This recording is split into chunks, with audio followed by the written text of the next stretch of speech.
To the town manager's report, which I know has some of this included. Colin, I'm going to turn it to you. Thank you, Chair Gilfus. Wow, it's incredibly small. So on that same note, I want to start with an update on our efforts to renegotiate an agreement with the town of Dracut relative to the Sandbar Beach Club, as Ms. Lanzillo just pointed out. As Mr. Walsh reported last meeting, he met with several neighborhood residents earlier this month to develop a better understanding of some of the challenges in that neighborhood. While that conversation was wide-ranging, the common theme in that meeting and in my prior discussion with residents is the lack of enforcement, and we just heard about that, or documentation of potential issues relative to the liquor license. Since the agreement in question clearly deals with the licensing, that's where our efforts right now have been focused in terms of that agreement. I shared a draft memo with Dracut Town Manager Kate Hodges last Friday. She's on vacation through August 3rd, so that's Monday. But she said in an initial email that her review of it indicated that it would be easy to implement. Admittedly, it hasn't been presented to the Dracut Select Board. So her and I will meet next week when she's back in the office, and I expect that we'll be able to bring it before this Select Board and the Dracut Select Board to review in accordance with the timeline that Ms. Lanzillo pointed out. I also met last week with staff from Dracut and town council representing Dracut, following up on the correspondence that Ms. Lanzillo referenced regarding liquor license violations. That doesn't equate, obviously, to the Dracut Select Board holding a hearing, and I wasn't part of their conversations about how to follow up, but I know that there was at least an internal conversation. I relayed the town's, our feeling that some of the more egregious liquor violations that are alleged in the correspondence, over-serving of alcohol, service of alcohol outside of the licensed area, and capacity issues within the building are kind of the biggest things that we would worry about if it was an establishment licensed in Dracut or in Tyngsborough. So I expect to be able to learn more about that when Kate is back in the office next week. I also think that what would be beneficial is once a new agreement is reached, the agreement is really between the town of Tyngsborough and the town of Dracut, but the license holder should be aware of the kind of connectivity, and so certainly we intend to bring the license holder in. We have no authority over the license, but it would be in their best interest to come in and sit down with us to talk about the parameters of the license, the things we're worried about, and how it could affect them. At the board's last meeting, it voted unanimously to proclaim Tyngsborough as a Purple Heart community and designate August 7th as Purple Heart Day in Tyngsborough. Following that meeting, I met with the Region 1 representative from the Military Order of the Purple Heart to discuss the process for them to formally recognize Tyngsborough through their program. We're working with them right now to coordinate some of the finer details, but anticipate that this will result in us having an event here in Tyngsborough with local elected officials, the American Legion, and the Military Order of the Purple Heart to commemorate this milestone. A reminder that we're currently seeking numerous volunteers to serve on a variety of boards and committees. Most notably, we're currently looking to fill vacancies on the Cultural Council. This is an often overlooked but very important council that reviews applications from residents and community groups to access funding that's directed to Tyngsborough from the Massachusetts Cultural Council. You see programs like this hosted by the Tyngsborough Public Library, the Center for Active Living, and various community groups. So if that sounds like something you might be interested in, that group meets 2, maybe 3 times a year to review applications and approve reimbursement requests. Contact our office. We'd be happy to have some new folks join that committee. A big thank you to Steve and Marlene Babineau, who constructed and donated a beautiful little free library to the town, which is now available at Ironwood Park. It really is a wonderful addition. It sits right at the start of the trail on the left side of the parcel if you're facing the clubhouse. The Recreation Committee is hosting pickleball lessons at Ironwood Park on August 4th, 6th, and 11th. You can learn more and register at tyngsboroughma.gov/344/recreation. A reminder that this is the final week to participate in Tyngsborough Media's annual community photo contest. Residents who are interested may submit their photos to media@tyngsboroughma.gov. Once the deadline passes, all submissions will be posted to Facebook for voting. Winning photos will be used to line the very vacant hallway if you go down Town Hall here. And then we will also use in future publications like the annual town report. You also can find these photos often in our warrant, the Finance Committee guidebook, so plenty of places to advertise. The Recreation Committee is still seeking volunteers for the annual block party on August 29th. Volunteers are needed for things like vendor load-in, ticket sales, ID check at the alcohol gate, games, and much more. You can learn more about the opportunities and sign up at partybythebridge.com. This is a great way to get involved with our most popular program and earn community service hours for students that need them. Mr. Eldridge and I will be working the alcohol tent, and I think I saw some of your names on there as well. So it'll be a great time if you're available. I think the blocks are 4 hours, but you can do as little as 2 hours, really just The event is incredibly successful because of the volunteers, so if you have a few hours on the 29th, we'd love to have you. We're also still enrolling in our participants in our third annual Civic Leadership Academy. You can learn more about the program and apply today by visiting tyngsborough.ma.gov.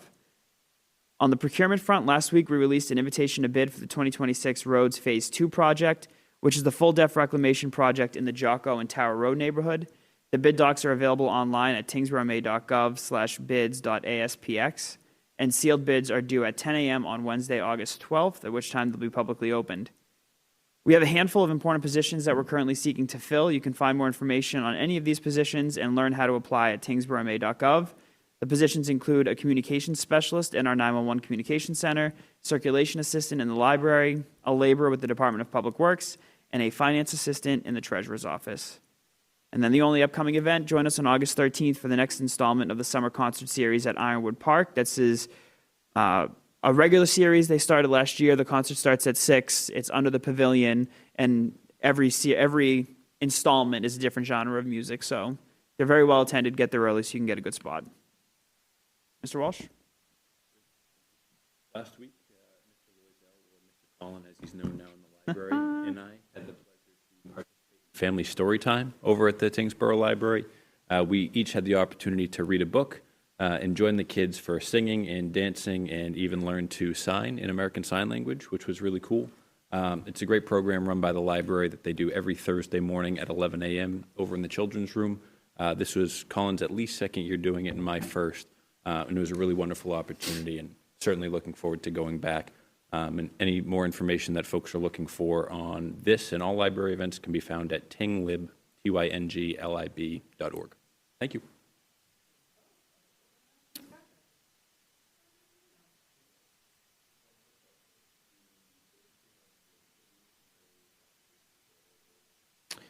We've received some. You have on your agenda tonight an appointment to fill a vacancy on the Council on Aging. Some of them are still slower. Because we've passed the deadline, the mass deadline, if you will, we're bringing them to you as we get applications, so there's still certainly some to fill.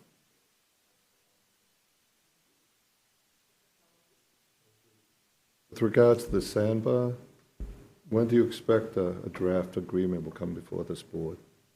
Hopefully. It's a hard question, but approximately when do you think something will come? No, hopefully at your next meeting, which I believe is August 10th. Okay. Great. And then, sorry, one more question. No, if I please, may. yeah. Oh, follow up on the staffing. We have a number of open staffing positions. Could you help me understand, do any of these vacancies affect any delivery of services? Fortunately, no. Many of them are planned departures, so we knew they were coming, and so we've started posting them before the vacancy. Right. The only one that is currently open is our finance assistant in the treasurer's office. Okay. Fortunately, the summertime, now that the fiscal year is closed, it's a little bit quiet until we get to late August, so no real impacts. So folks are working on it now, they haven't really left, but you Correct. anticipate that they'll leave their positions in a month or two or Correct. 3? Okay, and we're Yeah. trying to fill them. Absolutely. And the hardest one to fill, you would think, would be which one? I think that the toughest one to fill will likely be the communications specialist. It's just a very demanding job. It's very rewarding. We have committed, the dispatchers that we do have are incredibly committed. So when the right person comes along, it's right.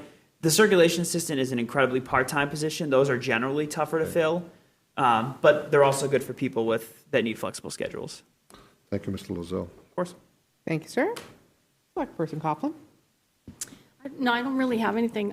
Well, other than, are there videos of both of you dancing? There are not. They Okay. were embargoed, The never to tape be seen went again, missing. unless But if the you're looking, library has if you're them. looking for last year's video, there's an excellent one of Colin reading a book with animal sounds that I would be happy to share a link with the board. Please add to the Oh, I list of see. vacant positions, assistant town manager. We'll be seeking a new one. That's all I had. Thank you. Two things. For the sandbar, you mentioned that the license holder would be invited to, that's the right thing to do, is to try to talk to them and not just talk around them. Would that be something that you would have behind closed doors, or do you see that more of like a public hearing where they would come before us? It wouldn't be a public hearing because you're not entitled to call them before a public hearing. I love it. My thought is that it would be a one-on-one meeting, staff from here, our public safety folks, just to kind of highlight some of the issues that we've had, the ways that they can be a better neighbor, and kind of our expectations, understanding that, this agreement isn't necessarily with them, but certainly it has an impact on them if it was to not exist. Okay, great. Yeah, I like Mary said, I'm really appreciative of the work that you've been doing to date. I think that you have made tremendous progress in a very short amount of time, considering we have no control over any of the other entities, and there's time off and all of these things that are outside of our control. So I know that we did hit the 30-day milestone. It seems like the 45-day goal will probably miss by 2 weeks, but I think that we're still in that range. And then the 60 days was about public update, which I think we've been doing all along. So I think we're doing well there. And certainly we've made the 45-day. There is draft language. I can share it with the select board. Great. It doesn't make sense for us to have it as a public item until Drake has at least opined on it, because I don't want to set a bad standard. But that language exists. It's in Drake's hands to be reviewed by them. Thank you for your due diligence. Of course. My final question for the annual block party, who is coordinating our booth? I would imagine that we do it similar to what we did last year. We'll have a sign-up sheet for you all to Do pick you different need times. to book us a table, though? or I do we held need a to do table that? for you. This guy. We'll just need to figure out what hours you'll all be at the table, and what, if anything, you want us to have This is why available. you get an excellent rating. Well, there's a dunk tank too, right, Adele? Yes, Yeah. love one. Yeah, we're dunk tank, we're pieing, we're trying to figure that out. So wonderful. Thank you both. Appreciate it. Fire station building committee update. Back to you, Colin. Yes.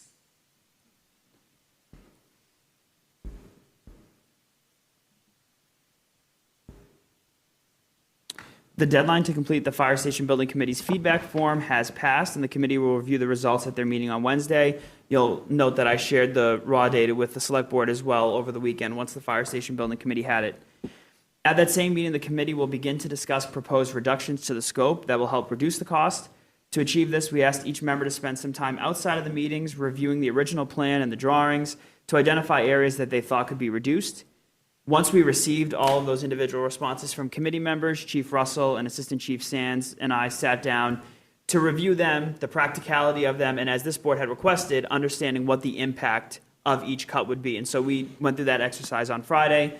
There's now a comprehensive document that the committee will review that has the proposed cuts, what that does to the square footage, what we believe the value of those cuts are. We've broken them down into 3 different categories. One of the categories is things that we all agree will have very minimal impact on the department. The second category is things that we'd like to avoid, but we could find a way around if necessary. And then the third category, which there really wasn't much in, were things that the chiefs felt collectively doing away with that or making those modifications would have a detrimental impact on the department's operations. The committee will review them. I feel very good about what that will do to the total number. Since your last meeting, we have H2M has agreed at no additional cost to review whatever final proposed cost reductions we come up with, and kind of just let us know, are there other things we should be considering? What are some of the other impacts? And then validate for us the estimate that that project will bring down. So that will all be prepared for what will be a joint meeting of the Fire Station Building Committee and the Select Board at your August 10th meeting, where they'll present the findings of their listening sessions and the survey, as well as talk about some of the initial reductions that they've proposed. Great. Chief Russell, are you here for this segment? Okay. Then you will not speak. Okay, thank you. Select Person Marino, do you have any Sure. questions, comments? One question that just came up, Colin, the validation that H2M will provide, if the committee's estimates are off, will they provide a more accurate number? They will. The one thing we won't get is a comprehensive cost estimate in the way that we did the first time. They had originally wanted an additional $30,000 to do that, and the committee Right. decided that that wasn't worth the budget. So yes, if they look at it and they say, we would probably only carry X dollars in savings for this, then we'll be able to revise our estimates based on that. And that's for free. That is for free. They identified approximately $3,200 worth of unspent funds in our current budget. Okay. And then the only other thing, not a question, just a comment. There's a bill moving through the state Senate, or potentially it's passed the state Senate. It's their economic development bill. There was a proposed amendment in there to review the potential implementation of a building authority for municipal and public safety buildings. I know that's something that the board has discussed in the past with former Senator Kennedy. But I don't know if it made it in there or not. Colin, have you heard anything about that? I don't think it made it in the final bill. Okay. All right. And traditionally, year after year, it's died in the House, Sure. sadly. If it had made it in, we probably wouldn't have lined up with the timeline anyways, but just was curious to see where that went. All right, that's all for me. Thank you. Thank you so much. Select Person Galabocas. Thank you. So I've been watching online, and I look forward to seeing the first cut on August 10th, and thank everybody for their help. Is it a fair expectation of mine, as you're going through these categories, that you can redress, that each one of these category line items will have a cost savings with them? Exactly. Okay. Each perfect. individual reduction, we've broken it so that it not only shows the reduction in square foot, but also what the cut means in terms of dollar value. Perfect, thank you. I have no further questions. Thank you. Select Person Coughlin. Yeah, I just want to say that for those who filled out the survey that left their name, address, or any contact information, I've pretty much reached out to everybody to get their thoughts, any of their concerns.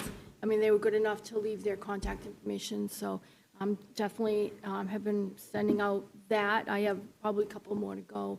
But for the most part, folks have been appreciative of the work that's been going on and having the contact, so. Awesome. Thank you Yeah. so much for doing that. I'm curious, Colin. While this is not the work of the Fire Station Building Committee, it is the work of the fire station plans. Are you able, at very high level, to talk about what you shared in Green Arches? Yeah, absolutely. I think I think what you're referencing is our parallel exploration of potentially acquiring 100 Potash Hill Road. That is a 34,000 square foot office building that's currently vacant, sits on the corner of Potash Hill and Westford Road. It's certainly within the radius that both chiefs feel comfortable. We have been actively, as was reported in the Green Arches, and I think I might have said something about it in my last town manager report as well. While the Fire Station Building Committee does its work on the fire station, one of the things we heard loud and clear is that we should be looking at every potential alternative. And so when we were approached with the potential ability to acquire 100 Potash, we immediately toured the property. We've toured it now twice with public safety officials. We also brought our inspectional services team, so the building inspector, the plumbing inspector, the gas inspector, and the electrical inspector. The building appears to be in great shape. We've requested a proposal, and any day now should execute a contract with an architect that we're familiar with, not H2M, kind of a separate entity, to do a high-level feasibility study to make sure that our assumptions about the property are correct. We believe that we can convert it into a public safety building for less than or very close to what we were looking at for a single standalone fire station. Again, we'll validate that. But because neither path is guaranteed, we're still running kind of parallel courses. So the Fire Station Building Committee is doing what it told you it was going to do, and then kind of off to the side, I've been working with the chiefs and with town council looking at 100 Potash. So there's an executive session agenda item for later today for the board to discuss. I do expect in the next 3 to 4, maybe 5 weeks, we'll have a more public conversation about which route to go. But in order to say that we've done our due diligence and we're exploring every potential avenue, both are still on the table right now. Thank you, Colin. That was really helpful. I want to make sure that at every turn we're being as transparent as possible. I wonder if possibly going forward, rather than having a fire station building committee project update, we reframe this as a fire station update, and that way you can comfortably report on both sides of the parallel paths. Yeah, I would. My only hesitation is that after tonight, when you designate 2 members to work on potential negotiations, a lot of it won't really be public because they're so. Yep. Okay. I will be sure to include any potential public update that I can. It just may not be as frequently until we get to terms on a potential acquisition. I think that's all we're seeking. Wonderful. Thank you, sir.